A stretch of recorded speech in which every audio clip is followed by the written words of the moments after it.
आज पढ़ेंगे अपन, आज हम पढ़ेंगे जो अपना ये जो एक्ट अमेंडमेंट रखे ना, तो आज वो अमेंडमेंट करेंगे। ठीक है, तो मैं शेयर कर देता हूँ पीडीएफ, जल्दी समझ में आ जाएगा।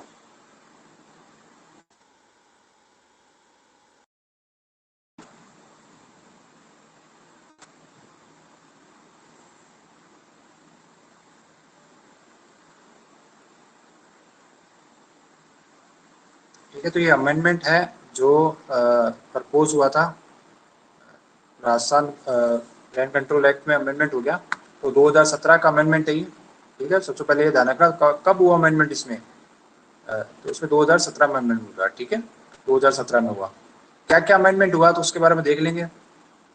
2000 बिल है ये ना, ये तो बिल आ गया, यही बिल ही अमेंडमेंट बना था बाद में।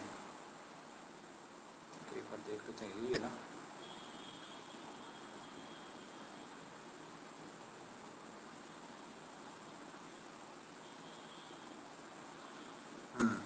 यही है। ठीक है, तो यही अमेंडमेंट है जो मेन अमेंडमेंट हुआ था इसमें। तो इसमें क्या क्या अमेंडमेंट हुए हैं तो अमेंडमेंट देख लेते हैं। देखो ज्यादा अमेंडमेंट नहीं हुए, कुछ लिमिटेड अमेंडमेंट हुए हैं इसमें। तो हो सकता है एग्जाम में आपसे एग्जामिनर आपसे अमेंडमेंट भी पूछ ले। तो क्या क्या अमेंडमेंट हो चुका है उसके बारे में देख लेंगे हम। ठीक है, सबसे पहले सेक्शन ये जो लैंड कंट्रोल एक्ट है अपना, लैंड कंट्रोल एक्ट में 2017 में अमेंडमेंट हुआ।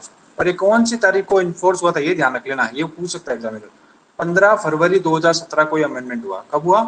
15 फरवरी 2017 को। कौन कौन से सेक्शन में अमेंडमेंट हुए, क्या क्या अमेंडमेंट हुए, तो उसके बारे में प्रोविजन दे रखा है। तो अपन वो देख लेते हैं क्या क्या अमेंडमेंट हुए। तो सबसे पहले जो दे रखा है ना, देखो 2FA जुड़ गया एक। 2FA जुड़ गया एक। 2FA के अंदर कह दिया रेंट अथॉरिटी एक स्टेब्लिश होगा जो बाई ए के अधीन नियुक्त होगा। तो आप इसको नोट डाउन कर लो। 2 का FA जुड़ गया यहाँ पर 2017 से। उसमें कौन आ गया? रेंट अथॉरिटी का आ गया कि रेंट अथॉरिटी कौन होगा? जो सेक्शन 22 ए, जो नया एक सेक्शन जुड़ा है 22 ए के दिन, जो भी रेंट अथॉरिटी होगा उसको 22 ए के अकॉर्डिंग अपॉइंट किया जाएगा। ठीक है, ये चीज हो गई। फिर क्या अमेंडमेंट हुआ इसमें? फिर इसमें एक अमेंडमेंट हुआ जो जो मैंने आपको कल भी बताया था, जो सेक्शन 3 में था, वो अदर नगर पालिका क्षेत्रों के लिए 2,000 रुपए कर दिया। बाकी सब चीजें सेम थी इसमें। और एक सेक्शन 3 का कौन से क्लोज हटा दिए थे? सेक्शन 3 के पहला, दूसरा और तीसरा में ये हट गए। और उसकी जगह उन्होंने एक नया अपडेट करके 3 में, जो सेक्शन 3 में उसमें कर दिया, जयपुर नगर पालिका क्षेत्र है तो 7,000 रुपए, और जो जोधपुर, अजमेर, कोटा, उदयपुर, बीकानेर है तो 6,000 रुपए, और अदर कोई भी नगर पालिका मेट्रोपॉलिटन एरिया है तो वहाँ पे 2,000 रुपए तक होगा, तो ये एक्ट अप्लाई होगा। ठीक है, तो कल हमने वो बात कर ली थी, वहां तक ऐसी चीज कंप्लीट हो गई। ठीक है, आज जो बात करेंगे हम नेक्स्ट इसके आगे, अब क्या क्या अमेंडमेंट हुआ। तो ये देखो, एक जो सेक्शन 9 है ना, इसमें भी अमेंडमेंट हो चुका है। सेक्शन 9 का जो क्लोज, जो एक्सप्लेनेशन था ना पहला, उसके अंदर ने क्या क्या जोड़ दिया।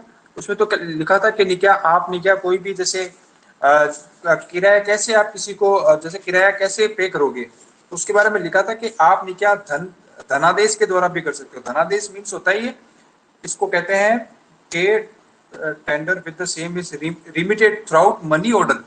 ठीक है, धनादेश मतलब मनी ऑर्डर के द्वारा भी आप उसको पे कर सकते हो अपने लैंडलॉर्ड को किराया। उसके अलावा उसके साथ एक वर्ड और जोड़ दिया इन्होंने। उसके साथ क्या जोड़ दिया?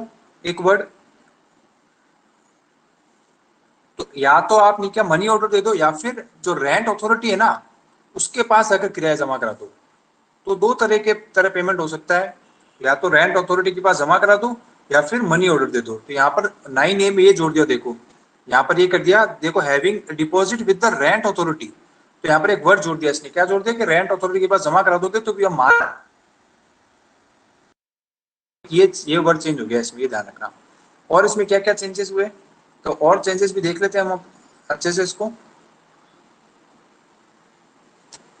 देखो और चेंजेस देख लो उसमें क्या क्या चेंजेस हुए हैं, तो ये हमारे एग्जाम में पूछे जा सकते हैं। सेक्शन 15 में भी अमेंडमेंट हुआ है क्या इसमें?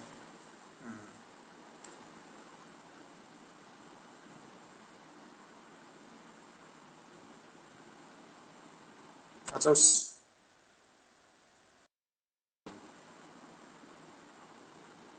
सेक्शन 15 में भी अमेंडमेंट हो गया इसमें।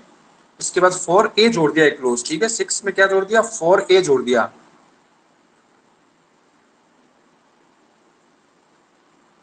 देखो ये क्या कर रहा है 4A में?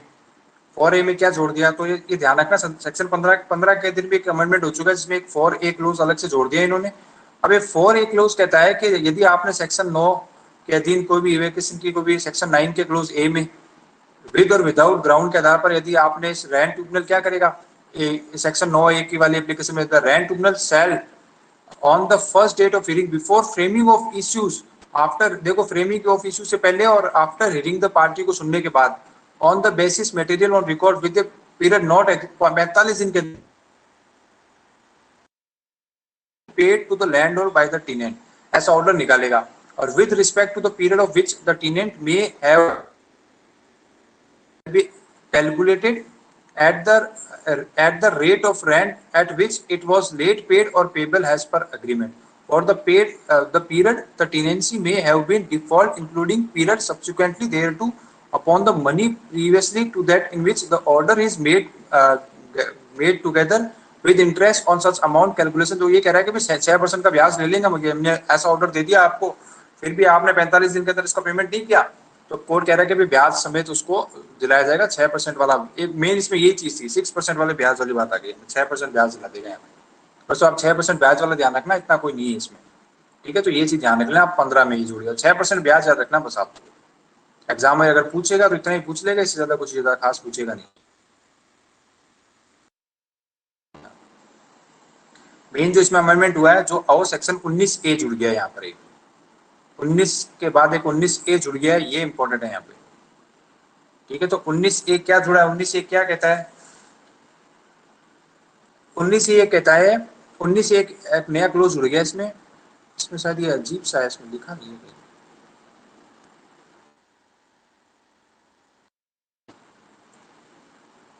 ठीक है। तो 19A जो सेक्शन जुड़ा है उसके अंदर ये कह दिया कि भाई कोई भी अर्जी या फिर कोई अपील के पेंडिंग के दौरान यदि कोई रेंट बकाया है तो उसका जो पेमेंट करने का ट्रिब्यूनल के पास पावर होगी। यहाँ पर क्या करेगा, फॉर एग्जांपल जैसे सेक्शन 19 का जो ए क्लोज है ना, वो समझ लो क्या कहते हैं, यहाँ पर शायद इसमें सही से लिखा नहीं है इसने, होना तो चाहिए लिखा हुआ, 19 अलग से लिखा नहीं इसने, यहाँ से सीधा 21 से चालू हो गया, ठीक है। तो 19 देख लो क्या है, 19A में ये कहना चाह रहा है, 19A में जो कहना चाह रहा है, 19A में ये कहना चाह रहा है, 19A जुड़ गया है क्लोज, उसमें ये कह रहा है कि कोई भी लैंडलॉर्ड है ना, कोई भी लैंडलॉर्ड एप्लीकेशन दे सकता है, किसको देगा, किस उसके लैंडलॉर्ड के एप्लीकेशन पर और पार्टीज को सुनने के बाद, ठीक है। क्या ये जो अपील पर पक्षकारों को सुनने के बाद ये जो भी ये ट्रिब्यूनल है ना, ट्रिब्यूनल के पास पावर होगी कि वो नहीं क्या वो जो लैंडलॉर्ड के जो भी आपके जो भी किराए विराए हैं, जो भी है अपील के लंबित रहने के बाद जो भी खर्चे सब है वो उसको पेमेंट करे। तो मतलब ये जो ट्रिब्यूनल है ना, अपील एंड ट्रिब्यूनल, इसके पास 19A के पास पावर है कि ये नहीं क्या, ये डायरेक्ट कर सकता है कि ये टेनेंट को कि आप है ना, ये अपील के लंबित रहने के दौरान जो भी आपने किराया बकाया था उसको लैंडलॉर्ड को उसके किराया तत्काल दो, तभी हम आपकी अपील आगे कंटिन्यू रखेंगे, अदरवाइज हम अपील कंटिन्यू नहीं रखेंगे। तो 19A एक सेक्शन जुड़ गया यहाँ पर, ठीक है, जो किसको बाउंड करता है, जो किराएदार को, टेनेंट को बाउंड करता है कि वो किराया संदाय करे, अगर नहीं करेगा तो उसके पास ये राइट हो जाएगा, वो उसको बाउंड कर सकता है कि उसको संदाय करना पड़ेगा, ठीक है। तो ये चीज ध्यान रखना आप, ये चीज इंपॉर्टेंट है यहाँ पे, ठीक है। तो ये चीज हो गई हमारी। अब देखो नेक्स्ट में क्या है, अब इसमें क्या कहना चाह रहा है ये नेक्स्ट क्लोज जो 21A जुड़ गया, 21A तो सिंपल सा हेडिंग सा है, इसमें कुछ ज्यादा खास नहीं जुड़ा है 21A में। Procedure and power of the rent authority की क्या प्रोसीजर होगी, पावर होगी, तो यहाँ पर ये बता रहा है जो ये सेक्शन 21 लागू हो जाएगा, वहां पर सेक्शन 21 के अंदर जो पावर थी वही सब उसकी हो जाएगी, तो सेक्शन 21 लागू हो जाएगा, ये सिंपल सी चीज कहना चाह रहा है यहाँ पर। सेक्शन 21 की जो पावर होती है जो रेंट ट्रिब्यूनल को, वही रेंट अथॉरिटी को पावर हो जाएगी। 21A में ये चीज जोड़ दी इन्होंने अलग से, ठीक है। तो ये चीज हो गई। अब देखो इसके अलावा जो नेक्स्ट सेक्शन है सेक्शन 22, अब यहाँ से थोड़ी इंपॉर्टेंट सी चालू होगी 22A। यहाँ पर क्या होगा, जैसे हमने पढ़ा था, कहाँ पर रेंट अथॉरिटी पढ़ के आए थे हम पीछे, कौन से क्लोज में था, 2FA में रेंट अथॉरिटी लिखा था, कहाँ पर, इस ए में जो भी रेंट अथॉरिटी होगा उसमें बताया हुआ इन्होंने, ठीक है। तो रेंट अथॉरिटी का क्या काम होगा, इसकी क्या ड्यूटीज होगी, तो उसके बारे में वाइड प्रोविजन दे रखा है यहाँ पे। अब देखो रेंट अथॉरिटी का क्या काम होगा, कौन अपॉइंट होगा रेंट अथॉरिटी के रूप में, अपॉइंटमेंट किसको दिया जाएगा, तो यहाँ पे सिंपल सी चीज कहना चाह रहा है कि rent authority state government appoint करेगी, ठीक है, स्टेट गवर्नमेंट करेगी, बाय नोटिफिकेशन के द्वारा करेगी, क्या करेगी, जो भी सेक्शन 23-24 में या फिर सेक्शन 22 के बी डी ई जी लिख रखा है ना, 22 बी जी, देखो 23-24 में 22 बी जी एच जे के, ये जो इतने भी प्रोविजन है, इन सब में जितने भी ड्यूटीज है, उन सबको ड्यूटीज को फॉलो करने के लिए एक रैंट अथॉरिटी को नियुक्त किया जाएगा। ठीक है, रैंट ट्रिब्यूनल, मतलब ये रैंट ट्रिब्यूनल की जगह काम करेगा रैंट अथॉरिटी। देखो ये करना, for the jurisdiction area of every rent tribunal, तो रैंट ट्रिब्यूनल के सामने एक रैंट अथॉरिटी अपॉइंट किया जाएगा, रैंट अथॉरिटी।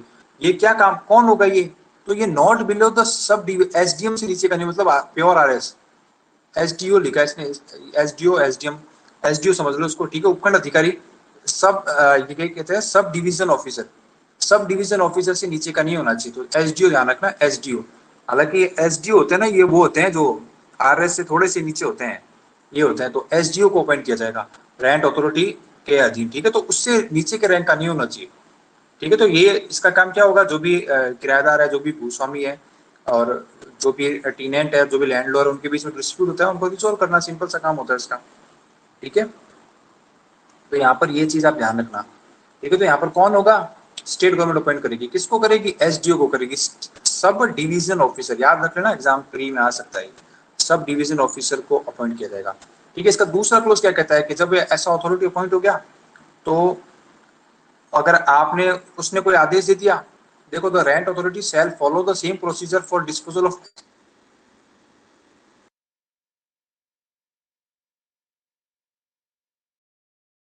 फॉलो करेगा सब कुछ। ठीक है, जैसा ये फॉलो करते हैं, थोड़ा सा गड़बड़ है, ये बस सही नहीं है, 22A में ये देखा ना उसने, तो ये जो शायद ये बिल है ना, बिल थोड़ा सा गलत है ये, हालांकि कुछ कुछ चीजें सही आ रही है इसमें, लेकिन इसमें तो दूसरे क्लोज में ये है ही नहीं चीज, दूसरे क्लोज में तो 60 दिन का टाइम है, यहाँ पर कुछ और लिख रहा है। ठीक है, तो ये देखता हूँ मैं, एक मिनट है ना, दूसरा मैं अपलोड करता हूँ, ये तो मैं ऐसे ही बता दूं आपको, इसको हटा के, क्योंकि ये शायद सही नहीं है, ये बिल है ना, सिर्फ बिल में कुछ गड़बड़ है यहाँ पे, कुछ गड़बड़ है यहाँ पे। यस सर, हमारे पास अमेंडेड एक्ट है। हाँ, है ना, फिर ठीक है, फिर मैं ऐसे ही बता देता हूँ। ठीक है, तो यहाँ पर जो हमने देखा था, उसमें थोड़ा सा क्या है कि गड़बड़ है थोड़ी सी। ठीक है, तो ये ध्यान रखना। तो अब देखो, इसका तो दूसरा क्लोज क्या कहता है कि an appeal against the order, क्या कहता है, an appeal against the order of the rent authority shall lie to the rent tribunal 16 day from the date of order. जिस तारीख को रेंट ट्रिब्यूनल ने कोई इसके आदेश के विरुद्ध आपको अपील करनी है रेंट अथॉरिटी, किसको करोगे आप, 60 दिन के भीतर भीतर रेंट ट्रिब्यूनल को करोगे आप। ठीक है, तो इसके जो भी ऑर्डर होगा ना, उसकी अपील किसको होगी, रेंट ट्रिब्यूनल के समक्ष होगी, 60 दिन के अंदर आपको अपील करनी पड़ेगी। तो इसमें सिंपल सी चीज कहती है। ठीक है, तो रेंट अथॉरिटी अपॉइंट होगा, कौन अपॉइंट करेगा, स्टेट गवर्नमेंट करेगी, किसको करेगी, एसडीओ को करेगी। एसडीओ जो नीचे करेंगे, किस लिए करेगी, सेक्शन 22 के ये बी से लेकर डी ई जी और 23-24 के जो भी ड्यूटी है उनको फॉलो करने के लिए। ठीक है, यदि आप रेंट अथॉरिटी के आदेश से आपको पसंद नहीं है, तो उसके विरुद्ध अपील कर सकते हो आप, 60 दिन में करोगे, किसको करोगे, ट्रिब्यूनल को करोगे। ठीक है, तो ये सब चीजें हो गई, और जैसे ही अपील करोगे, तो इसका तीसरे क्लोज में बता दिया कि भी जब जो भी रेंट अथॉरिटी का प्रत्येक आदेश कैसा होगा, जब तक उलट नहीं दिया जाता या परिवर्तित, जब तक उसको मॉडिफाई नहीं कर दिया जाता, उसको अल्टर नहीं किया जाता, रिवाइज नहीं किया जाता, फाइनल होगा, वो फाइनल होगा, और सिविल कोर्ट में कभी भी उसको ऑब्जेक्ट नहीं कि उसको कोई भी क्वेश्चन राइज नहीं किया जाएगा, तो फाइनल ऑर्डर होगा वो, जब तक कि उसको अपील में उलट नहीं दिया जाता। ठीक है, तो सिंपल सी बात है, यहाँ पर फाइनल ऑर्डर होगा। तो यहाँ पर ये कह रहा है रेंट अथॉरिटी की। अब बात नेक्स्ट, टीनेंसी एग्रीमेंट क्या है, किराएदारी करार क्या, सेक्शन 22B में कह रहा है टीनेंसी एग्रीमेंट के बारे में प्रोविजन है। तो ये कह रहा है कि इस एक्ट के लागू होने के बाद एक लैंडलॉर्ड और जो भी टीनेंट है ना, वो टीनेंसी एग्रीमेंट कर सकते हैं, किराएदारी करार जिसे कहते हैं टीनेंसी एग्रीमेंट। ये टीनेंसी एग्रीमेंट क्या होगा, जैसे ये एक्ट लागू हो गया ना, तो यहाँ पर ये कह दिया कि भी आप नहीं क्या, कोई भी जो भूस्वामी लैंडलॉर्ड है अपना परिसर किराए पर नहीं देगा। कब तक नहीं देगा, जब तक कि उन दोनों के बीच में एक टीनेंसी एग्रीमेंट नहीं हो जाता। आप ऐसे सीधी किराएदार नहीं, तो मतलब ये अनिवार्य कर दिया इस अमेंडमेंट के बाद कि टीनेंसी एग्रीमेंट होना बहुत जरूरी है। तो इस एक्ट के लागू होने के पश्चात कोई भी व्यक्ति रिटर्न एग्रीमेंट के सिवाय, इस पर साफ लिखा है, रिटर्न एग्रीमेंट के सिवाय अपनी प्रीमाइसेस ना तो किराए पर देगा और नहीं देगा। और एक ऐसा जो एग्रीमेंट होगा ना कि स्पेसिफाई होगा दोनों के द्वारा जॉइंटली, लैंडलॉर्ड और टेनेंट के द्वारा जॉइंटली होगा। और जो शेड्यूल डी, अब इसमें कोई डी एक शेड्यूल जुड़ गई, उस फॉर्मेट में होगा, जो शेड्यूल डी में दे रखा है ना उस फॉर्मेट में होगा। और रेंट अथॉरिटी को आप सूचना दोगे कि हमने ऐसी टेनेंसी की है। तो ये सब चीजें जरूरी है, ठीक है। और इसमें कह दिया कि दूसरे क्लोज में कह रहा है कि यदि ऐसी कोई फॉर एग्जांपल जैसे टेनेंट, जैसे कोई किराया जो भी किराएदारी थी वो पहले से तय हो गई थी, पहले से उनके बीच में एक टेनेंसी थी। तो अगर पहले से टेनेंसी थी तो इस एक्ट के अकॉर्डिंग वो टेनेंसी आपको बाद में करनी पड़ेगी। तो यहाँ पर स्पष्ट कह दिया इसने कि देखो दूसरे क्लोज में कह रहा है कि अगर पहले से कोई टेनेंसी क्रिएटेड थी तो बिफोर द इस एक्ट के कमेंसमेंट होने से पहले, तो पहले से लिखित अगर उनके बीच में पहले से कोई रिटर्न एग्रीमेंट पहले से था, ठीक है, तो वो जो सेक्शन, वो जो ये शेड्यूल डी है ना उसके अकॉर्डिंग आप उस फॉर्मेट में आप रेंट अथॉरिटी को सूचना दोगे कि हमने पहले से ऐसा रिटर्न एग्रीमेंट कर रखा था। यदि आपने ऐसा कोई रिटर्न एग्रीमेंट नहीं कर रखा था तो आपको ऐसा रिटर्न एग्रीमेंट करना पड़ेगा, जो जैसा इस फॉर्मेट में। और रेंट अथॉरिटी को आप सूचना दोगे कि हमने ऐसा एग्रीमेंट कर लिया है। तो यहाँ पर अनिवार्य कर दिया, टेनेंसी एग्रीमेंट आपको करना ही पड़ेगा रिटर्न में, मौखिक में नहीं चलेगा। ऐसा नहीं, रिटर्न में करना पड़ेगा और जो डी फॉर्मेट दे रखा है उसी फॉर्मेट में ही करना पड़ेगा। और उसकी सूचना रेंट अथॉरिटी को भी देनी पड़ेगी। यदि नहीं दोगे तो आपकी भी टेनेंसी एग्रीमेंट नहीं माना जाएगा। तो ये चीज अनिवार्य करती है इसमें, ठीक है। और यदि कोई भी, इसमें देखो इसका प्रोवाइडेड ये कहता है कि यदि कोई भी लैंडलॉर्ड या फिर टेनेंट फेल हो गए हैं ऐसी एग्रीमेंट, टेनेंसी एग्रीमेंट करने में, या फिर ये क्या कर रहे हैं, तो या फिर ये कोई ऐसा कोई करार करने में असफल रह गए हैं, तो ये सेपरेटली इसको क्या होगा, अलग से लिखा जाएगा इसको। तो जो भी रेंट अथॉरिटी होगा ना इसको प्रत्यक्ष रूप जो फाइल होगी ना उनके अलग से रूप में लिखेगा कि उन्होंने ऐसा एग्रीमेंट नहीं किया है, और अलग से इसको रिवॉर्ड में लिखेंगे वो,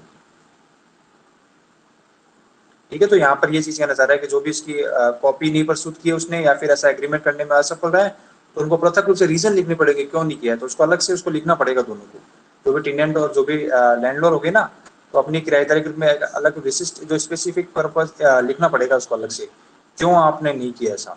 तो ठीक है, इसको सो को बताना पड़ेगा यहाँ पे। ये चीज हो गया। तीसरे क्लोज में आ गया कि जो ऐसा कोई भी एग्रीमेंट होगा तो कब, एक साल जैसे ये एक्ट अप्लाई होगी ना उसके एक साल के अंदर अंदर आपको करना पड़ेगा। ये एक्ट लागू जिसको ये अमेंडमेंट एक्ट में कह रहा हूँ, अमेंडमेंट मेरा मीन्स ये, ठीक है। जो 2017 का अमेंडमेंट है ना, मतलब 15 फरवरी 2017 के बाद आपको, जैसे आपने 15 फरवरी 2017 से के बाद आप ऐसी कोई भी टेनेंसी की है तो आप उससे पहले कर रखी है आपने, ठीक है, उसके पहले आप तो आपको ये जैसे अमेंडमेंट लागू होगा ना उसके एक साल के अंदर अंदर ऐसी टेनेंसी एग्रीमेंट करना होगा। कैसे फॉर्मेट में, जो डी शेड्यूल डी है ना उस फॉर्मेट में करना होगा। एक साल का टाइम पीरियड देते हैं यहाँ पे, ठीक है। चौथे क्लोज में ये कह रहा है कि आपको नहीं क्या इसकी रजिस्ट्री करवानी पड़ेगी, ठीक है। तो टेनेंसी रेंट अथॉरिटी क्या करेगा, ऐसी सूचना प्राप्त होने के बाद क्या करेगा, रजिस्ट्रार के पास ये भेजेगा फाइल और उसका रजिस्टर करेगा। जो भी टेनेंसी उनके बीच लैंडलॉर्ड और टेनेंट के बीच में होगी वो उसको रजिस्टर करेगा और उसकी सूचना पक्षकारों को देगा वो, ठीक है। तो रजिस्टर करना जरूरी है चौथे क्लोज में। अब 500 क्लोज क्या कहता है, 500 क्लोज ये कहता है कि ऐसा कोई भी जो रिकॉर्ड में लिखी हुई है ना सब वो ऐसे एविडेंस के रूप में यूज कर सकते हो। तो इसके ऊपर एविडेंस लिख लो। एविडेंस मींस कि जो भी रिकॉर्ड है ऐसे टेनेंसी के बीच, जो भी टेनेंसी लैंडलॉर्ड और टेनेंट के बीच जो भी किराएदारी हुई है वो ऐसे रिकॉर्ड के रूप में है, तो वो एज ए क्या है, वो एज ए एविडेंस के रूप में है, साक्ष्य के रूप में हम कहीं पर भी आके ले सकते हैं इसको, ठीक है। तो ये सब चीजें कर सकता है। तो और नेक्स्ट इसमें कह दिया, छठे क्लोज में कह दिया कि आप नहीं क्या,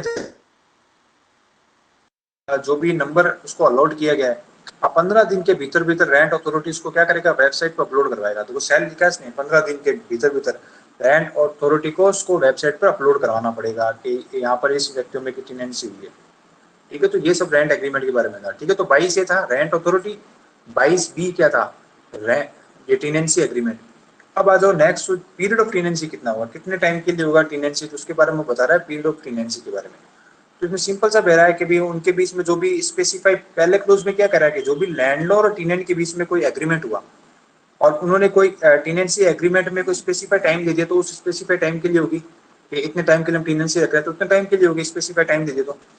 और दूसरे क्लोज में कहता है कि जहां पर भी टेनेंसी एग्रीमेंट में उसका जो भी पीरियड के भीतर भीतर किराएदारी की समाप्ति से पहले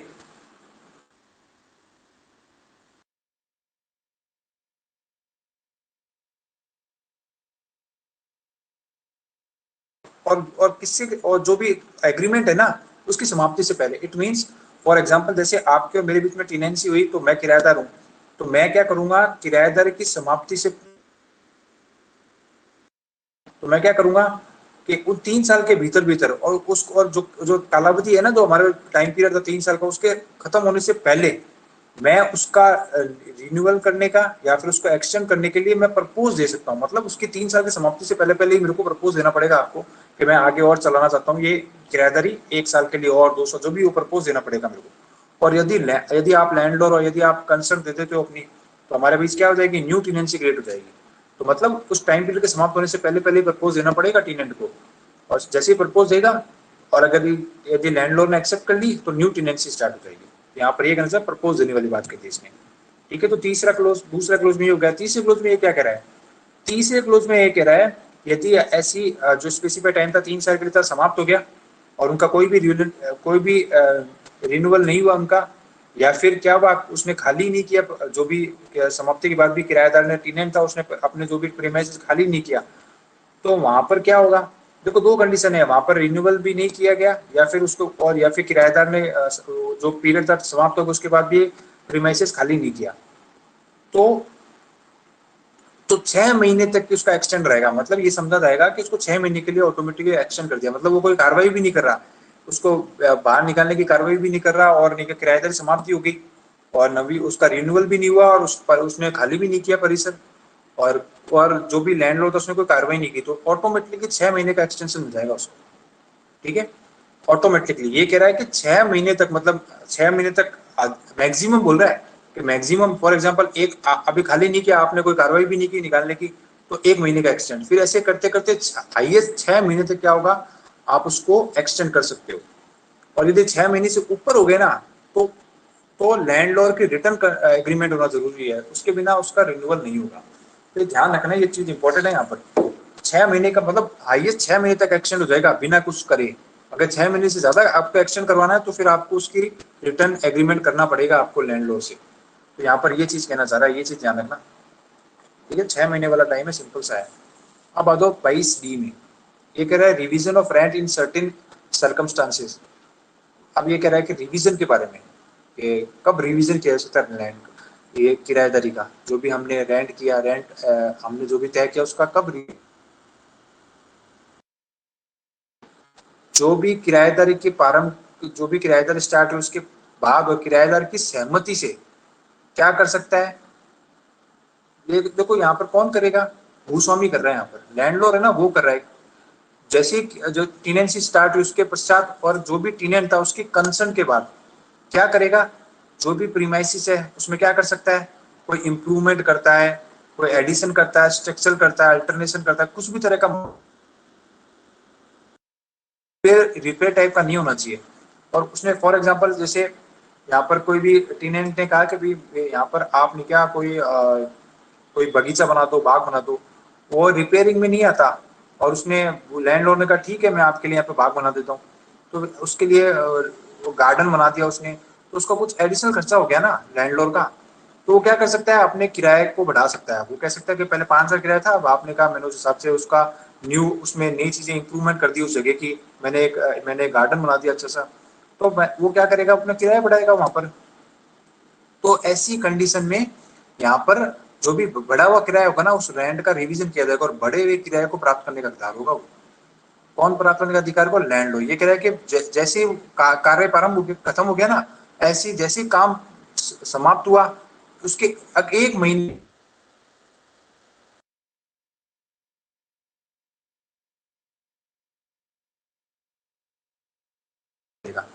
तो यहाँ पर ये रिवीजन करने का राइट किसको हो गया, यहाँ पर लैंडलॉर्ड को हो गया, क्योंकि उसने टेनेंट की कंसर्न के बाद ही उसमें इंप्रूवमेंट किया, उसमें स्ट्रक्चरली अल्टरनेशन किया प्रॉपर्टी पर, उसके बाद उसको राइट है कि भी जैसे कार्य खत्म हुआ ना जिससे उसे 1 महीने के पश्चात उसको क्या होगा, बढ़ा हुआ किराया प्राप्त करने का अधिकार होगा।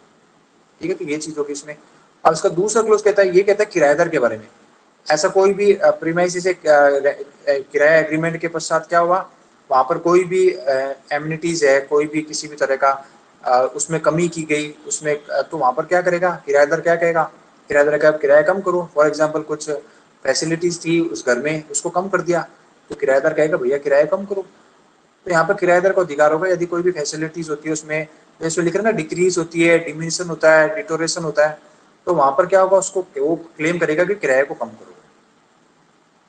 ठीक है, तो यहाँ पर ये कह रहा है जैसे ही ऐसा क्लेम किया तो तीसरे क्लोज में आता है कि लैंडलॉर्ड क्या करेगा वहां पर, तो क्या तो किराए की कमी कर सकता है या फिर उसी रूप में बना रहने के लिए कह सकता है, मतलब या तो सहमत दे दे, कंसर्न दे देगा, मना कर देगा, और जैसे ही कंसर्न या मना देगा तो विवाद होगा।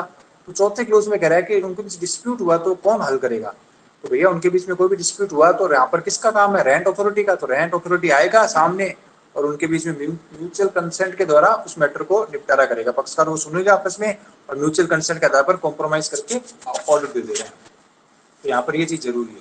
ठीक है, तो ये ऑर्डर दे देगा, सिंपल सी चीज थी जो था रिवीजन के बारे में, दोनों का राइट है, दोनों कर सकते हैं यहाँ पर। ठीक है, तो नेक्स्ट आ जाओ। तो नेक्स्ट क्लोज है, ये कहता है कि 22E के बारे में।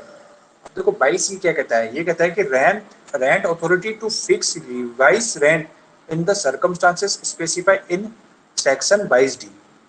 अब यहाँ पर रिवाइज रेंट प्राप्त करने का अधिकार होगा, तो कब से प्राप्त करने का अधिकार होगा, तो ये कह रहा है कि सेक्शन 22, तो यहाँ पर 22D वाले जितने भी है ना, ये कब से प्राप्त करने का, ये जो 22D वाले हमने पढ़ के आया था, रिवाइज रेंट कब से प्राप्त करने का अधिकार होगा, उस डेट से जिस तारीख को उनके बीच में रिवाइज रेंट पेबल के बीच एग्रीमेंट हुआ उस तारीख से प्राप्त करने का अधिकार होगा। सिंपल सी बात है यहाँ पर, कब से होगा, तो 22 जैसे 22D में जैसे रिवाइज रेंट हो गया, उसने कह दिया कि मैंने कुछ नई चीजें वहां पर कर दी, सुधार कर दिया, मैंने गार्डन बना दिया, तो फिर मुझे रिवाइज कब से देगा, ये इसने ये डेट बताइए इसमें 22E में कब से देगा, वो कब से देगा, उस डेट से देगा जिस तरह को रिवाइज रेंट हमारे बीच में तय हुआ है उस तारीख से देगा। तो यहाँ पर सिंपल से कह रहा है कि रेंट अथॉरिटी क्या करेगा, भूस्वामी या फिर किराएदार के ऐसा कोई आवेदन पेश किया तो उस तारीख से दे देगा जिस तारीख को रिवाइज रेंट उनके बीच में कंसेंट हुई है, उनके बीच में आपस में पेबल होने के लिए कंसेंट हुई, उस तारीख से देगा। ठीक है, ये चीज हो गई। और जो सेक्शन F में आ जाओ, 22F में सिक्योरिटी डिपॉजिट। देखो ये ऑब्जेक्टिव आपसे पूछ सकता है कि सिक्योरिटी डिपॉजिट कौन से सेक्शन में है, इसको इंपोर्टेंट लिख लेना, ये सीधा सा प्री में आ जाएगा क्वेश्चन, सिक्योरिटी डिपॉजिट कौन से सेक्शन में, तो उसमें 22B, C, D, E ऐसे F दे देगा। तो 22F में पहली बात तो ये ध्यान रखना, 22F में ये आ सकता है क्वेश्चन। ठीक है, सिक्योरिटी डिपॉजिट ये कह रहा है कि जब तक इस संबंध में कोई अदरवाइज कोई एग्रीमेंट ना हो तो क्या करेगा, 1 महीने तक के किराए का बराबर जो भी सिक्योरिटी डिपॉजिट होगा लैंडलॉर्ड को कोर्ट जो रेंट अथॉरिटी होता है ना, ये दे सकता है कि आप 1 महीने का किराया यहाँ पर जमा कर दो, उसके बाद ही हम आपके जो भी डिस्प्यूट होगा उसको रिजॉल्व करेंगे। तो 1 महीने के बराबर किराया क्या करेगा, सिक्योरिटी डिपॉजिट करवा सकता है। कौन करवाएगा यहाँ पर, भूस्वामी, यहाँ पर रेंट अथॉरिटी करवाएगा भूस्वामी के लिए, क्योंकि किराया तो भूस्वामी थोड़ा देगा, किराया तो किराएदार देगा। तो किराएदार को कहेगा भैया आप 1 महीने के बराबर किराया यहाँ पर आप जमा कर दो। तो ये कह रहा है 22F में। ठीक है, तो ये चीज कह रहा है। और जैसे ही उसने दूसरे क्लोज में कह दिया कि जैसे ही सिक्योरिटी डिपॉजिट रिफंडेबल होगी टेनेंट को, अगर उसने वहां पर ये कह रहा है कि जैसे ही उसने टेनेंसी का जो भी खाली करने के पश्चात जो भी सिक्योरिटी डिपॉजिट थी और जो भी उसके खर्चे थे सबको काट कूट के उसके बाद वापस भी उसको करने का वो मतलब लैंड अथॉरिटी वापस भी कर देगा उसको, 1 महीने के भीतर भीतर वापस कर देगा। तो इसने लिखा ना, security deposit shall be refunded to the tenant within 1 month after vacation of the premises, मतलब जैसे उसने खाली कर दिया परिसर तो 1 महीने के अंदर वापस उसको जो डिपॉजिट था उसको वापस दे देंगे, लेकिन जो भी खर्चे हुए ना उसको काटने के बाद ही देंगे हम उसको सिक्योरिटी डिपॉजिट वापस। ठीक है, तो ये चीजें ये हो गई यहाँ पर। और जहाँ पर भी सिक्योरिटी डिपॉजिट उसको वापस नहीं दिया गया तो वो रेंट अथॉरिटी के पास जाएगा, एप्लीकेशन लगाएगा मेरे को मेरे सिक्योरिटी वापस दिलाओ, तो रेंट अथॉरिटी उसको सिक्योरिटी जो डिपॉजिट है उसको वापस दिला देगा। देखो सेक्शन ध्यान रखना आ सकता है 22F सिक्योरिटी डिपॉजिट। ठीक है, तो ये चीज हो गई। अब उसके अलावा क्या है 22G में, deposit of rent with the rent authority in circumstances. तो आप रेंट अथॉरिटी के पास भी किराया जमा कर सकते हो, जैसे हमने जैसे 9 का जो स्पष्टीकरण था, सेक्शन 9 का स्पष्टीकरण वहां पर भी देखा था कि या तो आप मनी ऑर्डर के द्वारा या फिर रेंट अथॉरिटी के पास पैसे जमा करा सकते हो। तो और ये 22G में भी यही लिख रखा है कि आप रेंट अथॉरिटी के पास भी किराया जमा कर सकते हो। ठीक है, तो वहां पर भी किराया जमा कर सकते हो वहां पर। तो लैंडलॉर्ड क्या करेगा, सेक्शन 5 के अधीन कोई भी किराया स्वीकार नहीं करते। फॉर एग्जांपल लैंडलॉर्ड मना कर देता कि मैं किराया नहीं लेता, या फिर कोई भी रसीद देने से इनकार कर देता है, तो टेनेंट के पास राइट है कि वो सीधा रेंट अथॉरिटी के पास किराया जमा कर देगा। ठीक है, तो वहां पर ये करने का उसको राइट होगा। और जहां पर दूसरे को उसमें कह दिया, अब टीनेंट को पता ही नहीं चल रहा कि ये मकान लैंडलॉर्ड है किसका, पहले किसी और का था, किसी और को भेज दिया, फिर उसने किसी और को भेज दिया, तो कोई कंफ्यूजन हो रहा है किसको हम किराया दे। तो जहां पर भी कंफ्यूजन हो रहा है ना, संदेह हो रहा है, वहां पर सीधा रेंट अथॉरिटी के पास किराया जमा कर देगा। ठीक है, तो रेंट अथॉरिटी के पास जैसे किराया जमा होगा, वो क्या करेगा, उस मामले में इन्वेस्टिगेशन करेगा और फैक्ट और सभी केसेस की रिकॉर्ड रखेगा, और मतलब उसको किराया को ढंग से रखेगा सब कुछ वहां पर। ठीक है, तो और नेक्स्ट में ये कह दिया कि पर्सनल डिपॉजिट अकाउंट भी रखेगा वहां पर पक्षकारों के, और जैसे जिसको भी राइट होगा उसको वो किराया दे देगा। सिंपल सा बात है यहाँ पर। और जो भी रसीद होगी, और जैसे और जो अगर जो रेंट अथॉरिटी ने जो भी किराया रखा है, ठीक है, तो वहां पर उसके किराया उसके पास है, तो ये सब उसका वो होगा कि भी एक प्रॉपर अथॉरिटी के पास ऐसा किराया जमा है। तो यहाँ पर ये चीज कह रहा है सिंपल सी। ठीक है, तो इसकी हेडिंग याद रख लेना, मेन तो इसमें कुछ भी नहीं है अंदर से, यही है कि हेडिंग से इसका क्वेश्चन आपका सही हो जाएगा कि जिसके पास जमा करना है। ठीक है, तो ये चीज हो गई। अब इसमें बचा क्या, अब इसमें देखो सेक्शन 23 में, सेक्शन 24 में, सेक्शन 23 में रेंट अथॉरिटी हो गया, 24 में भी रेंट अथॉरिटी हो गया, तो हटा देना, रेंट ट्रिब्यूनल है ही नहीं वहां पे, पहले रेंट ट्रिब्यूनल हुआ करता था। अब इसमें 24A और जोड़ दिया इसने, 24A ये जोड़ दिया कि 24A जोड़ने के बाद सेक्शन 23 और 24 के जो भी मैटर पेंडिंग थे ना 23-24 में, तो उसमें जब तक पेंडिंग, इस एक्ट के लागू होने से पहले जो पेंडिंग थे ना, तो ये समझेंगे मानो एक्ट अमेंडमेंट ही नहीं हुआ, मतलब वो रेंट जो फॉर एग्जाम्पल 15 फरवरी 2017 को अमेंडमेंट हुआ, तो उसके बाद ये समझेंगे कि ये एक्ट अप्लाई नहीं हुआ था, मतलब जो पेंडिंग थे उसको उसी हिसाब से निपटाएंगे। अब जो नए आएंगे ना वो इसके पास आएंगे, पुराने नहीं आएंगे। और 22A में कह दिया कि रेंट अथॉरिटी में फीस कह दी, तो ये जितनी भी फीस है ना इसके लिए 100 रुपए, 28 सेक्शन 28 में भी अमेंडमेंट हो गया, इसके लिए 100 रुपए। और एक नई शेड्यूल जुड़ गई इसमें 22 शेड्यूल डी, जिसमें लिख रखा अपने टेनेंसी एग्रीमेंट का, उसके बारे में फॉर्मेट दे रखा है, तो बाई ये डी शेड्यूल डी में जुड़ गया। ठीक है, तो ये था हमारा एक अमेंडमेंट। ठीक है, तो ये देखो ये चीज इंपॉर्टेंट है, इसको अच्छे से पढ़ लेना एक दो बार, ये एग्जाम में पूछी जा सकती है आपसे। ठीक है, तो ठीक है, तो नेगोशिएबल इंस्ट्रूमेंट एक्ट के बारे में हम पढ़ेंगे अब, जो 1981 का एक्ट है। इसमें कुछ इंपॉर्टेंट केस लॉज हैं, तो आप इसको पहले नोट डाउन करो, 4-5 की लिखवाऊंगा मैं, और बाकी जो और भी ज्यादा इंपॉर्टेंट है ना वो मैं आपको अलग से बताऊंगा। पहले तो आप ये नोट डाउन करो। सबसे पहला जो केस है रंगप्पा वर्सेस श्री मोहन का केस, रंगप्पा वर्सेस श्री मोहन 2010 का केस है।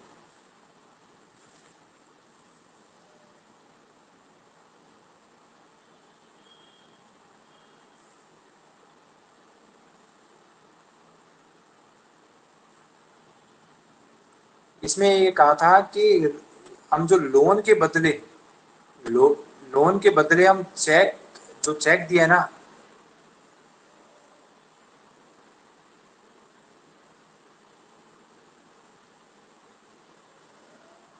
हम चेक लोन के, इसमें लिखा है ऋण के बदले हम चेक की उपधारणा का खंडन कर सकते हैं। चेक की जो प्रिज्यूम्पशन है उसका हम रिवोकेशन खंडन कर सकते हैं कि वो उधार दिए गए थे। ऋण के बदले चेक की उपधारणा का खंडन कर सकते हैं कि वो उधार दिए गए थे।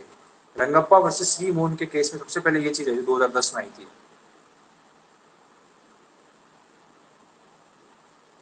इसका मतलब ये है कि आपने अगर लोन ले रखा है ना, आपने सिक्योरिटी में दे रखा है चेक, तो उसको आपने क्या, इसमें आप उसको नहीं मिलेगा उसको रिलीफ। सिक्योरिटी चेक, सिक्योरिटी क्या होता है, चेक क्या होता है, चेक ऐसे ऐसे हम कहते हैं उसको एक तरह से कि मनी एक तरह से। ठीक है, तो यहाँ पर क्या होगा कि अगर आपने पहले से किसी को चेक दे रखा है और आपने एज ए सिक्योरिटी के रूप में दे रखा है, फॉर एग्जाम्पल आपने कह दिया कि भी मैं आपको पैसे दे रहा हूँ 1 लाख रुपए, आप मुझे सिक्योरिटी के रूप में चेक दे दो।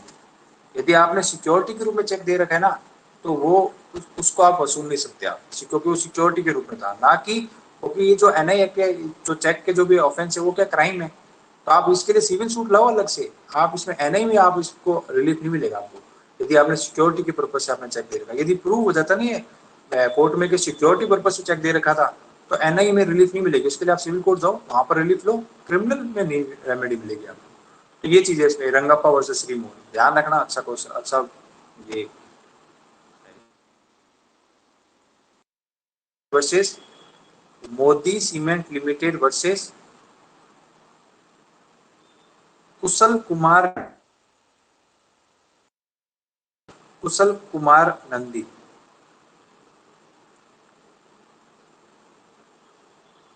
अब इसमें ये कह दिया कि जिस तारीख को आपने चेक इशू किया उस तारीख को आपके बैंक के अकाउंट, आपने किसी एक सर्टेन डेट को चेक को सिग्नेचर किया, उस तारीख को आपके अकाउंट में पैसे नहीं थे, तो ये डिसऑनेस्टली नहीं है एक्ट आपका। लेकिन उस तारीख को आपके बैंक के अकाउंट में पैसे नहीं है तो ये माना जाएगा आपने एक्ट डिसऑनेस्टली किया। ठीक है, जिस सर तारीख को आपकी चेक आवाज इशू किया कट रही है। ना, मोदी सीमेंट लिमिटेड में ये कहा कि जिस तारीख को आपने चेक इशू किया था ना, उस तारीख को आपके बैंक में पैसे नहीं होना डिसऑनेस्टली नहीं है। लेकिन जिस तारीख को आपको चेक, आपका चेक भुगतान होगा, जिस तारीख को आपने लिखा है कि इस तारीख को भुगतान किया जाए, तो उस तारीख को यदि आपके अकाउंट में पैसे नहीं होंगे तो उसको हम डिसऑनेस्टली एक्ट मानेंगे। आपका मतलब ये बेईमानी पूर्ण करते मानेंगे उसको। ठीक है, मोदी सीमेंट लिमिटेड लिख लिया नहीं?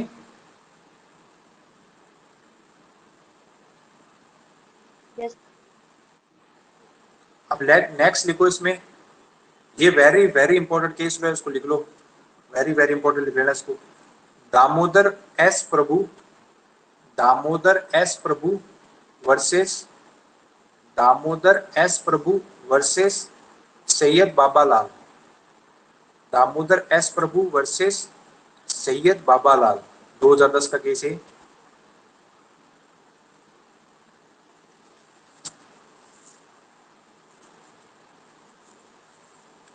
अब देखो इस केस में क्या कहा, इस केस में ये कहा, दामोदर एस प्रभु वर्सेस सैयद बाबालाल के केस में ये कहा कि यदि हमें चेक की राशि आपको अगर नहीं क्या चेक में चेक का अमाउंट उसने अगर पे नहीं किया, ठीक है, तो उस कंडीशन में कुछ उसके ऊपर फाइन लगाया जाता है। तो कोर्ट फॉर एग्जांपल आपको कंपाउंड करना है ऑफेंस, चेक का ऑफेंस कंपाउंडेबल होता है, आपको कंपाउंड करना है उस ऑफेंस को, तो ऐसी कंपाउंड नहीं करवाएंगे कोर्ट। आपको समझौता करना है, ठीक है, समझौता करवा देंगे, लेकिन कुछ शर्त होगी कि आप जो चेक अमाउंट है ना उसका इतना परसेंट आप लीगल एड में जमा कराओगे। तो ये एक अच्छी गाइडलाइंस है। दामोदर एस प्रभुदास वर्सेस सैयद बाबालाल के केस में ये कह दिया, सुप्रीम कोर्ट ने कह दिया कि यदि आपको कॉम्प्रोमाइज करना है, कंपाउंड है वो ऑफेंस, आपको सजा से बचना है, ओके, तो क्रिमिनल केस होता है तो सजा तो मिलेगी यहाँ पर, उससे बचना है तो हम कंपाउंड के लिए अलाउ कर देंगे हम आपको। ठीक है, तो यहाँ पर कंपाउंड के लिए भी बता रखा है, सेक्शन में बता रखा है, लेकिन इसकी एक शर्त है कि आपको एक फाइन देना पड़ेगा। यदि कंपाउंड, यदि अपील कोर्ट करता है ना तो आपको चेक के अमाउंट का 10% देना होगा, और यदि हाई कोर्ट में करते हो आप तो वहां पर 15%, यदि सुप्रीम कोर्ट में आप कंपाउंड कर रहे हो तो वहां पर 20%। तो 10%, 15% और 20%, ये ध्यान रखना। 10% किस पर? जो अपीलेंट कोर्ट में, 15% हाई कोर्ट में, 20% सुप्रीम कोर्ट में। यदि वो सब ये कंपाउंड करवाते हैं ना तो कितने परसेंट वो चेक का लेते हैं और सारे पैसे लीगल एड में जमा होंगे। ठीक है, तो ये चीज ध्यान रखना। दामोदर एस प्रभु वर्सेस सैयद बाबालाल, ये आ सकता है पेपर में, क्या काफी अच्छी रूलिंग है ये इसके ऊपर, एनआई पे। ठीक है, तो ये चीज हो गई। अब नेक्स्ट इसका एक लास्ट केस लो लिख लो, बाकी तो मैं लेटेस्ट लिखाऊंगा बाद में आपको, जो भी लेटेस्ट 2018 से लेकर 2020 के मैं आपको लिखा दूंगा अलग से, तो लेटेस्ट केस लो है। अब लिख लो इसमें सुमन सेठी वर्सेस, सुमन सेठी वर्सेस अजय कुमार चूड़ीवाल, सुमन सेठी वर्सेस अजय कुमार चूड़ीवाल, ये केस को लिख लो आप।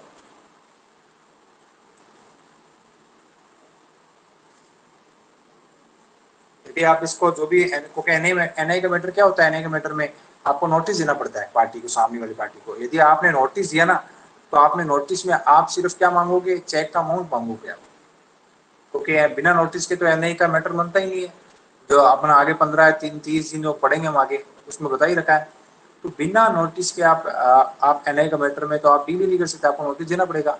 आप नोटिस में आप मूल अमाउंट मांगोगे आप ऐसा नहीं है कि नोटिस में आप एक मुश्त ब्याज मांगने लग गए, आप उस पर चक्रवर्ती ब्याज लगाकर इतने पैसे मांग रहे, नहीं। आपको नोटिस देना होगा जो आपका एक्चुअल अकाउंट, आपने चेक में जो अमाउंट लिखा है वो। फॉर एग्जाम्पल मैंने आपको 1,00,000 रुपए का चेक लिखा, तो आप मुझे, अब मेरा चेक हो गया बाउंस, मैंने उसमें पैसे थे नहीं मेरे अकाउंट में, और आपके पास, आपको क्या होगा, आपको बाउंस हो गया ना चेक, तो आप मेरे को नोटिस दोगे, आप मुझे बताओ कि आपका चेक बाउंस हो गया, 1,00,000 रुपये आप मुझे पेमेंट करो, ठीक है, आपके अकाउंट में डलवाओ या फिर मुझे दूसरा चेक दो, जो भी है आप करो। यदि मैं आपको कुछ नोटिस में आपको 1,00,000 रुपये मांगोगे आप, ऐसा नहीं कि आपको भी आज की तारीख को आपका चेक बाउंस हो गया, अब तो मैं आपसे 1,50,000 रुपये लूंगी, आप मुझे 1,50,000 रुपये दो, ऐसा नोटिस दोगे तो ऐसा नोटिस इलीगल होगा। आप ऐसा नोटिस, आप सिर्फ चेक की अमाउंट ही मांग सकते हो, ब्याज दिलाना नहीं दिलाना, कितना दिलाना है वो कोर्ट का काम है, आप नोटिस में ये सब चीजें नहीं मांग सकते, ठीक है। तो जो आप जो भी मेरे को नोटिस दोगे ना उसमें 1,00,000 रुपये मांगोगे, उससे ज्यादा नहीं मांग सकते आप, ये चीज कह रहा है यहाँ पर, इस केस में कहा था, ठीक है। सुमन कुमार शेट्टी वर्सेस अजय कुमार चूड़ीवाल, ये होते 4-5 केस लो जो बहुत ही इंपॉर्टेंट है, बाकी इसमें 10-12 केस लो और लिखाऊंगा मैं आपको अलग से, तो वो अच्छे से पढ़ना और वो आपके एग्जाम में पूछे जा सकते हैं, ठीक है। तो ये चीज ध्यान रखना।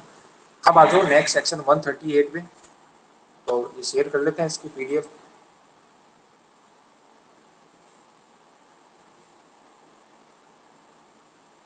सर एनआई एक्ट में डेफिनेशंस भी पूछ सकते हैं क्या? नहीं नहीं पूछेंगे, नहीं है ही नहीं सिलेबस में अपने, तो सिलेबस में नहीं है वो हमें पढ़ना ही नहीं है। तो देखो कितने कितने सेक्शन है इसमें आपको पता ही है, 148 147 तक, क्या मतलब है इतने पढ़ने का, मतलब ही नहीं है, ये है ही नहीं हमारे सिलेबस में। और आ गया तो फिर आराम से आउट ऑफ कोर्स हो जाएगा और आराम से रेट लग जाएगी इसके ऊपर, कोई इश्यू ही नहीं है, आप पढ़ना ही जो है ही नहीं सिलेबस में, पढ़ना ही नहीं है हमें, उसमें कोई इश्यू ही नहीं है, आपको सोचने की जरूरत ही नहीं है इसमें, ठीक है। तो 138 पे आ जाओ सीधे। 138 क्या कहता है, देखो ये 138 कहता है कि dishonour of cheque for insufficient of fund in the account, अगर आपके अकाउंट में इनसुफिशिएंट फंड है तो आपका चेक क्या हो जाएगा, डिसऑनर हो जाएगा, ठीक है। तो यहाँ पर सिंपल सी बात कह रहा है कि ये कह रहा है कि जहाँ पर भी ड्रॉवर, जहाँ पर भी किसी पक्षकार ने कोई भी डेप्थ है या फिर कोई भी अदर लाइबिलिटी से लिखा है, कोई भी एनी डेप्थ और अदर लाइबिलिटी को उसको पे करने के लिए कोई भी चेक लिखा और आपके अकाउंट में सफिशिएंट बैलेंस नहीं था, चेक डिसऑनर हो गया, तो क्या होगा वहां पर, क्या होगा वहां पर 2 साल की सजा होगी भैया उसको, 2 साल की, देखो यहाँ पर लिख रखा ना 2 साल की सजा होगी, यहाँ पर लिख रखा होगा, हाँ ये रहा, 2 साल की सजा होगी या फाइन या 2 गुना जुर्माना होगा उसका, जो चेक का अमाउंट है ना 2 साल की सजा या जुर्माना होगा जो चेक के अमाउंट का 2 गुना होगा या दोनों ही होंगे, ये सजा मिलेगी उसको। मतलब सिंपल सी बात कर रहा है कि अगर आपके अकाउंट इनसुफिशिएंट अकाउंट है और आपने ऐसा चेक लिख दिया डिसऑनर हो गया, तो वहां पर 2 साल की सजा और 2 गुना जुर्माना है, या दोनों दोनों भी दे सकते हैं और ये भी दे सकते हैं, ठीक है। तो ये चीज ध्यान रखना पहली बात है, तो ये चीज यहाँ पर होगी, तो ये चीज ध्यान रखना, सजा कितनी है, 2 साल की सजा 2 गुना जुर्माना या दोनों, ठीक है। तो ये चीज हो गई। अब इसका प्रोवाइडेड क्या कहता है, इसका प्रोवाइडेड देखो वेरी वेरी इंपॉर्टेंट है प्रोवाइडेड इसका। पहले में देखो कितना दे रखा है, पहले में दे रखा है हमको 6 महीने, ठीक है, यहाँ पर 6 मंथ है, ठीक है। तो ये ध्यान रखें यहाँ पर 6 मंथ है, दूसरे क्लोज में 30 दिन है और तीसरे क्लोज में 15 दिन है। क्या क्या 6 महीने 30 दिन 15 दिन।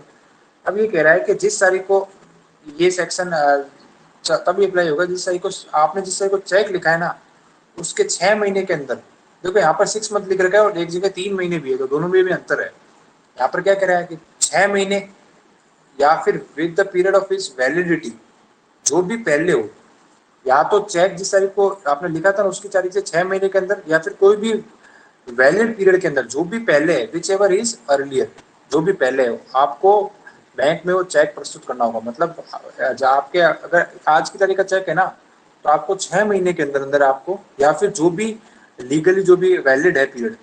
तो यहाँ पर क्या है कि देखो आरबीआई की गाइडलाइंस आ गई है, आरबीआई ने, क्योंकि यहाँ पर वैलिड तो ये आरबीआई ने बता दिया 3 महीने का टाइम, तो आपके एग्जाम में देखो आएगा ना तो 3 महीने 6 महीने दोनों साथ में नहीं आएंगे, और 2-3 महीने 6 महीने साथ में भी आ गए ना तो आपको 3 महीने ही करना है, क्योंकि इसने क्या लिख रखा है, which ever is earlier, it means जो भी पहले होगा, तो 3 महीने वाला सही रहेगा आपका ऑब्जेक्टिव में। क्यों, क्योंकि आरबीआई की गाइडलाइंस है या तो 6 महीने के अंदर, या फिर कोई भी जो भी लीगली टाइम हो जो भी पहले हो, तो 3 महीने वाला होगा ना, तो यहाँ पर 3 महीने आपको सही करना है, चाहे यहाँ पर 6 महीने भी लिखा है 3 महीने सही होगा आपका आंसर, क्योंकि आरबीआई की गाइडलाइंस है कि 3 महीने से ज्यादा का चेक अगर आपके 3 महीने के बाद यदि आप ऐसे चेक को लाते हो तो आपके राइट्स खत्म हो जाते हैं, ठीक है। तो फिर आप ये नहीं कह सकते, ये चीज ध्यान रखना, आप 3 महीने का पीरियड हमें लेके चलना है। ठीक है। तो 3 मंथ के या 6, देखो सिंपल सी बात कर रहा है इसमें, 6 महीने या फिर जो भी लीगली वैलिड टाइम है उसके अंदर जो भी पहले हो। तो पहले तो 3 महीने वाला हो गया ना, तो 3 महीने वाला टाइम पीरियड याद रखना कि 3 महीने के अंदर आपको चेक बैंक में पेश करना पड़ेगा। और जैसे ही आपने चेक पेश किया तो ये बी क्लोज अप्लाई हो जाएगा। पानी पेयर और the holder in the due course of the check as the case may be make a demand for the payment। देखो demand, make a demand for the payment of the said amount money by giving a notice। आपको notice देना पड़ेगा, जो क्या होगा return में होगा। In the return to the drawer of the cheque, जो भी चेक लिखा है ना ड्रॉवर को, आपको उसको एक रिटर्न नोटिस देना पड़ेगा। क्या करना पड़ेगा, डिमांड करोगे भैया आपने जो अमाउंट दिया था ना वो बाउंस हो गया, आप मुझे मेरे पैसे वापस, मेरे पैसे दो आप उसको, आपका चेक तो बाउंस हो गया। तो आपको ऐसा 30 दिन का नोटिस देना। यहाँ पर देखो इसको लिख लो, बी पर नोटिस। नोटिस कौन देगा, जो भी जिसको जो जिसने भी पेई है, जिसने भी चेक लिया है या फिर उसका जो भी होल्डर है वो किसको देगा, जो भी चेक ड्रॉवर है उसको एक रिटर्न में नोटिस देगा। रिटर्न नोटिस जरूरी है, रिटर्न में नोटिस देगा कि भैया आपका चेक बाउंस हो गया और मुझे मेरा अमाउंट, मतलब अपने अपने अमाउंट के लिए क्लेम करेगा, उसको नोटिस देना पड़ेगा। और जैसे ही नोटिस दिया, नोटिस देने के बाद उसको 15 दिन का टाइम मिलेगा। जैसे आज की तारीख को आपको नोटिस मिल गया, फॉर एग्जांपल आपको आपका अकाउंट अमाउंट था, आपको 1 लाख रुपए का चेक देना था, आपने मेरे को दे दिया, बाउंस हो गया, तो मैंने आपको नोटिस दिया 30 दिन के अंदर। आपको 15 दिन के अंदर वो पेमेंट करना होगा। 15 दिन मतलब आपके लिए जो जो जिसका भी चेक बाउंस हुआ है ना, उसके पास 15 दिन का टाइम है कि आप उसका पेमेंट कर दो। यदि 15 दिन में पेमेंट नहीं करते हो ना, तो फिर क्या करेगा, मैं क्या करूंगा, मैं जाऊंगा कोर्ट में, फिर इसको लगाऊंगा मैं सेक्शन 138 की एप्लीकेशन। फिर मेरे को कंप्लेन करना पड़ता है, यहाँ पर परिवाद होता है यहाँ पर, क्योंकि एफआईआर तो है नहीं, परिवाद ही होगा यहाँ पर। तो परिवाद होकर मजिस्ट्रेट के पास जाएगा, फिर मजिस्ट्रेट इसका ये पूरा फॉर्मेट देखेगा कि क्या चाहे। मजिस्ट्रेट को तो ये चीज A, B, C तीनों चीजें फॉलो करनी पड़ती है। वो देखेगा क्या 3 महीने के अंदर 3 महीने के अंदर आपने क्लेम किया चेक का, देखेगा 3 महीने से ज्यादा तो नहीं है। फिर देखेगा बाउंस कब हुआ, इस तारीख को पेश हुआ, तो मतलब 3 महीने से ज्यादा टाइम पीरियड नहीं हुआ, 30 दिन का। फिर देखेगा आपने नोटिस दिया क्या, फिर ये देखेगा क्या 15 दिन के बाद आपने उसको 15 दिन का आपको वेट किया आपने, उसके बाद आपने परिवाद किया क्या, तो ये सब देखेगा। ठीक है। तो और उसके परिवाद के लिए इसने 142 है ना, जैसे यहाँ पर यहीं पर लिख लो 142 के दिन लिख रखा है 1 महीने के भीतर भीतर, 1 मंथ के अंदर क्या करना पड़ेगा आपको, 1 महीने के अंदर आपको परिवाद का संज्ञान लेना पड़ेगा, कॉग्निजेंस लेना पड़ेगा 1 महीने के अंदर। यहाँ पर 1 महीने का टाइम पीरियड है ना जो आगे दे रखा है। ठीक है। तो यहाँ पर ये जो GM फर्स्ट होता है ना, तो 1 महीने के अंदर अंदर उसको क्या करना पड़ेगा, परिवार की तरफ से 1 महीने के अंदर अंदर उसको ये क्या करेगा, ये कॉग्निजेंस ले लेगा। ठीक है। तो 1 महीने का कॉग्निजेंस वाला टाइम भी है जो 142 में दे रखा है। तो ये सब चीजें थी, तो जो मेंस में ये चीज थी। ठीक है। तो और ये चीज ध्यान रखना। और बाकी इसके अलावा 15 दिन के बाद, हाँ 15 दिन के बाद 1 महीने के अंदर अंदर उसको कॉग्निजेंस लेगा वो। परिवार के लिखा है ना 142 में, जब आगे देखेंगे ना तो कॉग्निजेंस के बारे में प्रोविजन दे रखा है। जैसे इसने लिख रखा है, देखो 142 का जो बी क्लोज देखोगे ना आप आगे, उसमें लिख रखा है कि जैसे ही कंप्लेंट आई 1 महीने के भीतर भीतर नहीं, क्या उसको क्या लिखना पड़ेगा, कॉग्निजेंस लेना पड़ेगा। 15 दिन के बाद 1 महीने के भीतर भीतर कॉग्निजेंस लेना पड़ेगा मजिस्ट्रेट को, फिर जाकर ये सही चीज होगी फॉलो। ठीक है। तो आगे पढ़ेंगे ना तो वहां पर भी आ जाएगी ये चीज। ठीक है। तो ध्यान रखना 3 महीने 30 दिन 15 दिन, बस यही आएगा। देखो आरजेस में तो यहाँ से सिर्फ केस लो ही आएंगे, ये चलो अपने कर लेते हैं, देख लेते हैं एक बार, लेकिन यहाँ से तो इसलिए केस लो अपने को 15 एक जो केस अलग से हैं वो भी लिखने अच्छे से। यहाँ से तो चलो ठीक है अपन बेसिक समझ लेते हैं, लेकिन आएगा नहीं यहाँ से, यहाँ पर आएगा तो केस लो इस में। ठीक है। अब नेक्स्ट जो एक्सप्लेनेशन कह रहा है कि डेप्थ अदर लायबिलिटी क्या होगा, जो भी ऋण है या फिर कोई भी अदर लायबिलिटी से क्या होगी, लीगली होना चाहिए। इन्फोर्सेबल जो भी ऋण है अदर लायबिलिटी से, तो वो लीगली होना चाहिए, ऐसे नहीं होने चाहिए। इलीगल चीजों के लिए चेक दोगे तो वो अप्लाई भी नहीं होगा। ठीक है। तो ये चीज आ गई। नेक्स्ट आ दो, नेक्स्ट सेक्शन आ दो इसका। नेक्स्ट सेक्शन क्या डील करता है, नेक्स्ट सेक्शन ये डील करता है कि presumption in favour of holder. जो भी चेक का धारक हो उसके पक्ष में हम क्या प्रिज्यूम करेगा कोर्ट। तो इसमें देखो सेल वर्ड यूज किया है, एक सेल भी प्रिज्यूम क्या करेगा, जब तक इसके संबंध में कॉन्ट्ररी प्रूफ नहीं हो जाता, कोर्ट ये प्रिज्यूम करेगा the holder of a cheque receive the cheque of the nature reference in 137 for the discharge in whole or part of any डेब्ट और द लायबिलिटी। कोर्ट ये प्रिज्यूम करेगा कि जो भी चेक को लेने वाला था उसने अपने डेब्ट या फिर अदर लायबिलिटी को या तो पूरे रूप से या फिर पार्टली फ्री होने के लिए चेक लिखा था। जो चेक होल्डर होगा उसके संबंध में कोर्ट सेल्फ प्रिज्यूम करेगा कि उसने अपने ऋण को पूर्ण रूप से या फिर आंशिक रूप से निर्वाह करने के लिए चेक प्राप्त करने के लिए चेक लिखा था। ठीक है, तो यहाँ पर ये प्रिज्यूम के बारे में बोलते हैं कि ठीक है। अब देखो 140 है ना, ये वेरी इंपॉर्टेंट है। ये defence which may not be allowed in any process. क्या डिफेंस अलाउ नहीं होगा 138 में? कोई ये नहीं कह सकता कि मुझे तो पता ही नहीं था कि ऐसा चेक बाउंस होता है, क्रिमिनल लायबिलिटी बन जाती है, ये सब। तो कोई व्यक्ति ये, क्योंकि यहाँ पर क्या होता है, स्ट्रिक्ट लायबिलिटी वाला प्रिंसिपल होता है ना, कोर्ट में बढ़ते कठोर दायित्व का सिद्धांत, स्ट्रिक्ट लायबिलिटी अप्लाई हो जाएगा। कोई पर्सन अपने मैटर में ये डिफेंस नहीं ले सकता कि मुझे तो पता ही नहीं था कि अगर मैं ऐसा करूंगा तो मेरा चेक बाउंस हो जाएगा, ये वो। तो ये ऐसा कोई प्ली नहीं ले सकता, उसने ऑफेंस कर दिया है, ऐसी प्ली नहीं ले सकता, उसको सजा मिलेगी। ठीक है, तो यहाँ पर जो स्ट्रिक्ट लायबिलिटी प्रिंसिपल अप्लाई हो जाता है, डिफेंस ऐसा नहीं लिया जा सकता। ठीक है, तो ये चाह रहे हैं 140 बस इतना ही है, हेडिंग ये इसमें इतना ही देखना है। और बाकी देखो कंपनी वाले ऑफेंस आगे, तो ये तो बहुत ही सिंपल है। सब सेक्शन जहाँ पर भी कंपनी वर्ड आता है ना, तो यहाँ पर ये लैंग्वेज फिक्स है इनकी, ये लैंग्वेज आएगी वहाँ पर। जो भी कौन होगा कंपनी के मैटर में 138 के अंदर कोई कंपनी ने लिख दिया तो कौन होगा, तो वहाँ पर जो भी उसका जो भी कंपनी में जो भी उस समय ऑफिसर बिजनेस कर रहा था कंपनी की तरफ, conduct of the business of a company किया जाएगा उसके अनुसार। ठीक है, तो यहाँ पर कंपनी का जो भी इंचार्ज ऑफ, तो वही कंपनी वही उसको दोषी मानेंगे, उसको सजा देंगे हम। लेकिन यदि वो प्रोवाइडर में कह दिया कि इसने प्रूव कर दिया कि मैंने ड्यू डिलीजेंसी के रूप में काम किया था, मैंने प्रिवेंशन करता था कि कोई ऑफेंस नहीं हो जाए, तो उसको सजा नहीं देंगे हम।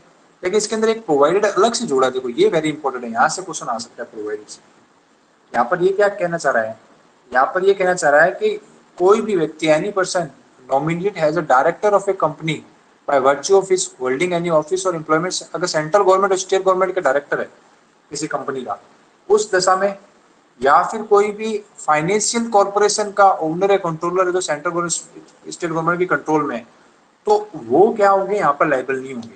यदि कंपनी ने ऐसा कोई ऑफेंस कर दिया ना, तो सेंट्रल गवर्नमेंट और स्टेट गवर्नमेंट के और सेंट्रल गवर्नमेंट और स्टेट गवर्नमेंट के जो भी फाइनेंशियल कॉर्पोरेशन संबंधित है, वो व्यक्ति के कंपनी के व्यक्ति यहाँ पर सेक्शन 141 के लिए लायबल नहीं होंगे। ठीक है, तो यहाँ पर अगर उसकी कंपनी ने कोई ऐसा कोई चेक दिया ना, तो उसको डायरेक्टर को नहीं पकड़ोगे, क्योंकि गवर्नमेंट का एम्प्लॉय होता है वो, इसलिए नहीं पकड़ते हैं आप। ठीक है, तो ये चीज होगी।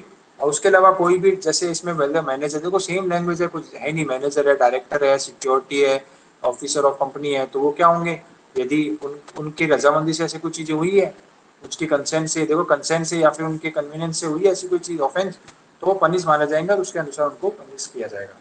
गिल्टी माना जाएगा तो उसके अनुसार उसको पनिश किया जाएगा। सिंपल सी बात है, ठीक है, सिंपल सी लैंग्वेज है, कुछ भी नहीं है इसमें। तो ये चीज होगी, ये चीज हो गई। अब उसके अलावा 142 में आ गया, देखो ये आ गया कॉग्निजेंस वाला जो हमने बात की थी अभी। यहाँ पर कोर्ट क्या करता है, कॉग्निजेंस लेता है ऑफेंस का। तो कब लेगा, देखो रिटर्न कंप्लेंट करनी पड़ेगी यहाँ पर।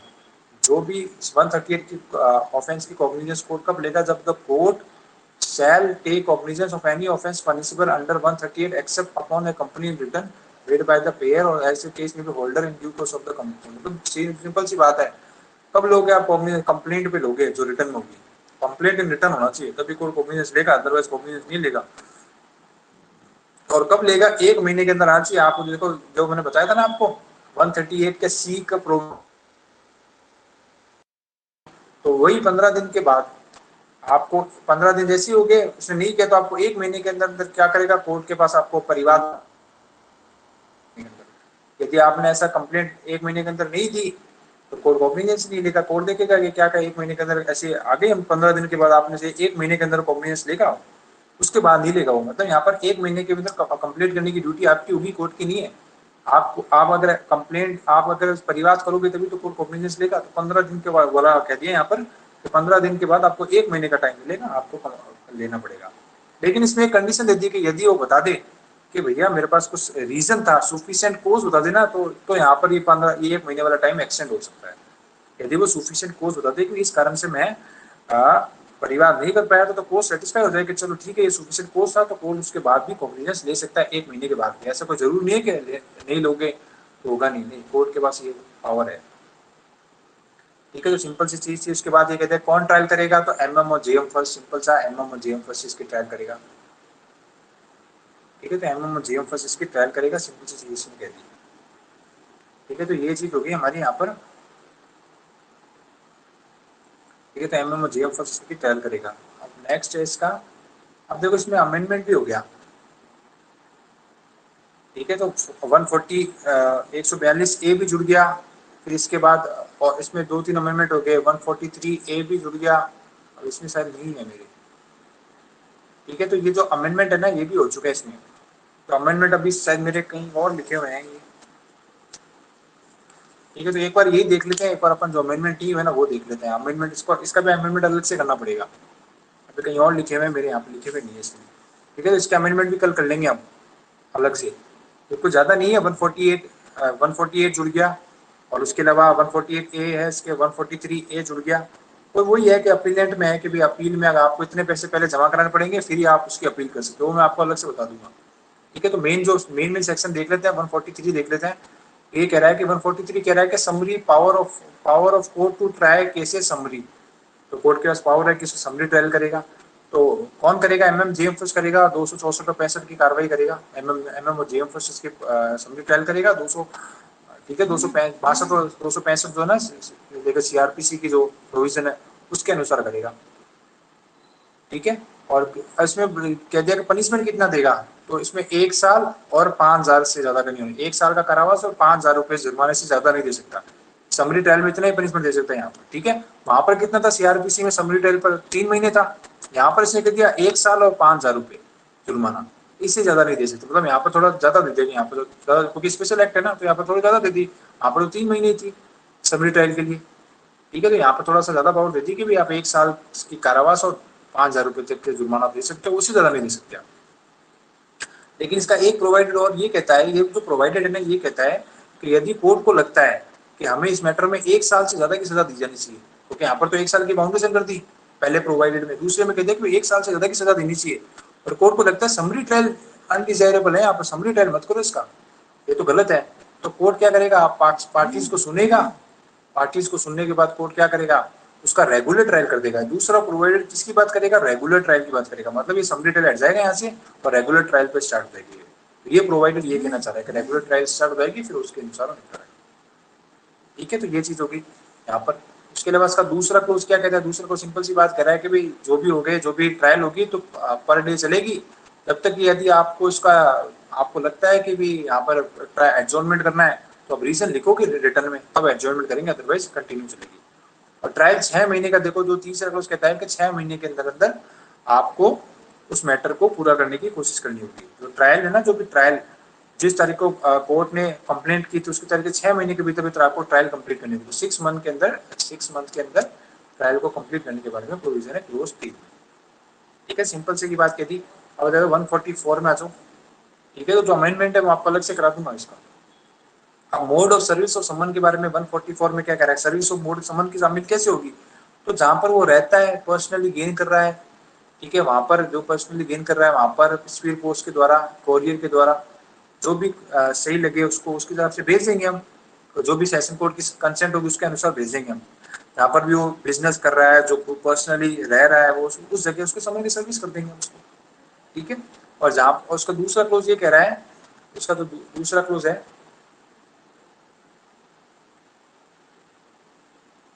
इसका तो दूसरा क्लोज सिंपल सी बात कह रहा है कि यदि कोर्ट को लगता है कि वहां पर उसने मना कर दिया एक्यूज ने या फिर विटनेस ने सिग्नेचर करने से, तो कोर्ट क्या करेगा, वहां पर जो भी सर्विस करवा रहा है वो क्या करेगा, वो मना कर दिया, तो कोर्ट क्या करेगा उसको जो भी उसके मना करने पर कोर्ट ये करेगा कि भी घोषणा कर देगा कोर्ट कि भाई समन की तामील प्रॉपरली हो चुकी है। अगर मना कर देता ना कि भाई मैं नहीं देता ये चेक, मैं ये नोटिस नहीं लेता, तो जो एंडोर्समेंट कर देगा और कोर्ट मान लेगा कि समन की सर्विस सही से हो गई है, बस सिंपल सी बात है। ठीक है, तो ये चीज हो गई। अब आ जाओ 145 में आ जाओ। 145 का इफेक्ट ऑन एफिडेविट, एफिडेविट के इफेक्ट क्या होंगे, तो एफिडेविट के बारे में ये कह रहा है कि कोई भी गवाही है ना, जो भी कोई भी कंप्लेंट में कोई भी अगर आपको एविडेंस देना है तो आप एफिडेविट पे दोगे। आप ऐसे नहीं है बस आपको एफिडेविट पे देना पड़ेगा सब कुछ गवाही स्टडी में यूज की जा सकती है। वो जो एफिडेविट होगी ना जांच विचारण में कार्रवाई में पढ़ी जा सकती है। जो भी आप एफिडेविट दोगे ना, जो भी कंप्लेंट होगा अपनी जो भी गवाही है वो एफिडेविट पे देगा और इंक्वायरी ट्रायल ऑर्डर प्रोसीडिंग्स को यूज किया जा सकता है, पढ़ा जा सकता है। ठीक है। और यदि कोर्ट को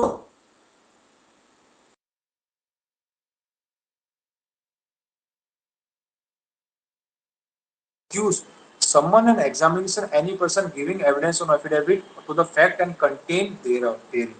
ये कह रहा है कि चाहे प्रोसिक्यूशन हो चाहे एक्यूज हो, यदि उनमें से कोई भी एक एप्लीकेशन देता है तो जिस व्यक्ति ने एफिडेविट दिया है ना उनको वो बुला सकता है और उनकी परीक्षा भी कर सकता है। तो ये 145 का दूसरा कोड ये चीज कहता है, तो ये चीज ध्यान रखना। और 146 वेरी इंपॉर्टेंट है, ये भी एग्जाम में आ रखा है। ये क्या करे, bank slips prima fascia evidence of certain facts. यदि आपने कोई भी बैंक स्लिप और बैंक मेमो आपने पेश किया और उसके अंदर ऑफिशियली मार्क है, डिनोट है कि वो डिसऑनर है, तो द कोर्ट शैल प्रिज्यूम, तो कोर्ट प्रिज्यूम करेगा कि आपका चेक डिसऑनर हो चुका है जब तक कि इसको डिसप्रूव नहीं कर दिया जाता। ठीक है। तो जो कोर्ट का जो बैंक का जो भी स्लिप है ना उसको कोर्ट शैल प्रिज्यूम कर लेगा कि डिसऑनर हो गया है। अब डिसप्रूव करने का पार्टी का राइट है कि डिसप्रूव करे इसको। 147 तो सिंपल सा है, कंपाउंडेबल ऑफेंस है। कंपाउंडेबल मीन्स कि आप इसमें समझौता कर सकते हो। ये चीज इसमें है, सिंपल सी है। जो अमेंडमेंट है वो मैं आपको अलग से कराऊंगा कल। ठीक है, आज के लिए इतना बहुत है। और कल ही अपने इसमें जो केस लॉ होंगे ना इम्पोर्टेंट, वो सारी चीजें अपन कल ही कंप्लीट कर लेंगे। आज तो क्या है कि इतना कर लिया अपन ने बहुत है। कल अपन में जो इसका जो केस लॉ रह गए बाकी,